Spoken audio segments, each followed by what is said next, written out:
Luther King was born in Atlanta, Georgia, January 15, 1929.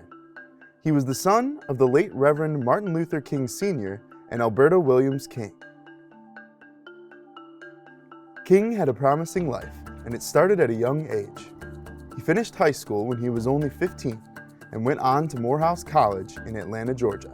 While still at Morehouse, King joined his father in the ministry, becoming a Baptist minister in 1948, and graduated from Morehouse the same year, all at the age of 19.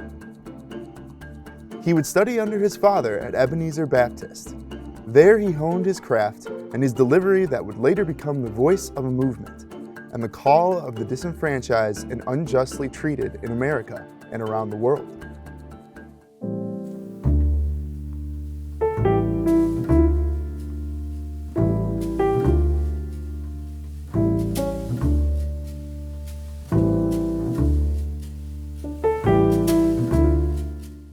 On June 18, 1953, he married Coretta Scott.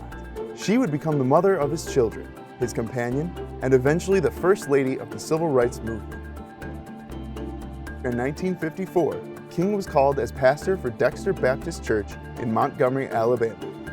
He also received his PhD from Boston University and settled into the role of husband and congregational leader. But with Jim Crow laws and civil injustices holding steady in Montgomery and in much of the Old South, King was pulled into action. Being relatively new to the area, local pastors and civil rights activists saw him as someone who could possibly push their efforts forward. They were correct. With his strong, powerful, elegant voice, his magnetism, his ability to reach people, and his talent for the spoken word, King was exactly what the civil rights movement was missing.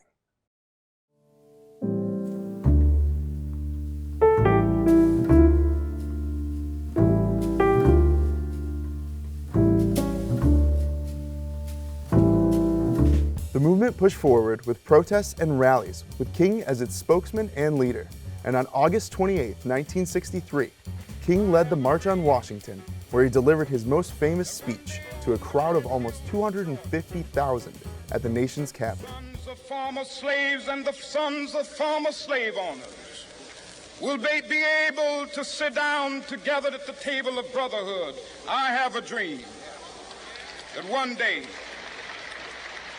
even the state of Mississippi, a state sweltering with the heat of injustice, sweltering with the heat of oppression, will be transformed into an oasis of freedom and justice. I have a dream.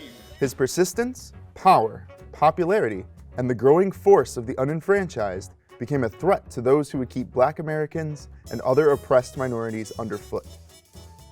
To them, King was nothing more than in the way, an obstacle to be removed, so the ways of those who would oppress to maintain control could continue. King became a marked man. He would be threatened and intimidated, attacked, beaten, jailed, stabbed, and hospitalized. But despite all of this, King pushed onward with grace, courage, vigor, and determination despite his impending demise. Eventually, his works would garner him the Nobel Peace Prize in '64, making him the youngest recipient of the award at that time.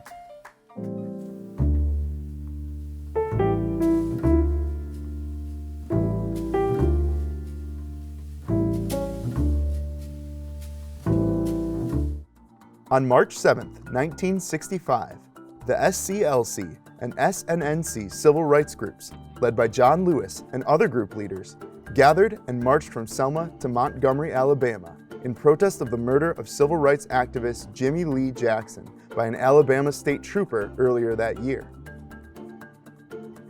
As the protesters reached the Edmund Pettus Bridge, they were met with bloody resistance, and hundreds of protesters were attacked and beaten by police dogs, fire hoses, and vigilante groups.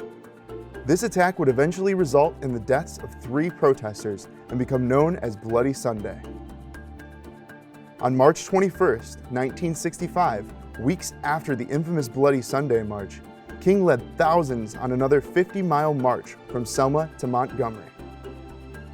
This time with the protection of the National Guard to the dismay of the local hate groups.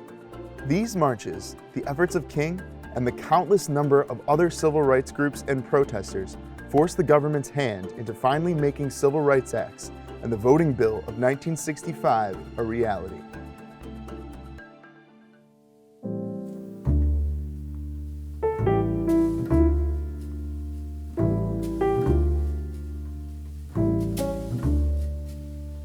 On April 4th, 1968, King was fatally shot at the Lorraine Motel in Memphis, Tennessee.